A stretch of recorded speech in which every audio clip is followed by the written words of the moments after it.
وصفة اليوم شوربة الخضار مع الدجاج والشعرية. رح نعملها بطريقة مضبوطة 100%. تابعوا الفيديو للأخير. قبل لا نبلش الفيديو حطوا لي لايك واشتركوا معي إذا أنتوا جداد على هالقناة، ويلا نبلش. بالبداية رح نحتاج لشوية من الزيت النباتي ونحط فوقيهم حبة من البصل مفرومة فرم ناعم، ونقلبهم مع المحافظة على لون بياض البصلة. بعدها رح نحتاج لحبة من الجزر، قطعتها لقطع صغيرة كتير وقلبتها بالزيت مع البصل بهالشكل لحد ما تدبلت عندي الجزرة. بعدين رشيت عليهم معلقتين كبيرة من الطحين، وهدف الطحين انه تضل الشوربة مثل الكريمية لا اكثر، اذا بدكم فيكم تستغنوا عنها. وهلأ رح احط عليهم لتر من المية، طبعا فيكم تزيدوا المي وتزيدوا المقادير.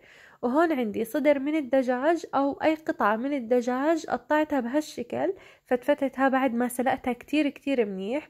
وبعدين حطيت معلقة صغيرة من الكركم وشوية من الملح. وهون رح احط ربع كوب من الشعرية وكمان شوية من البازيلا، وانتو فيكم تتحكموا بالخضار اللي بدكم اياه، فيكم تحطوا بطاطس اي اشي بدكم اياه.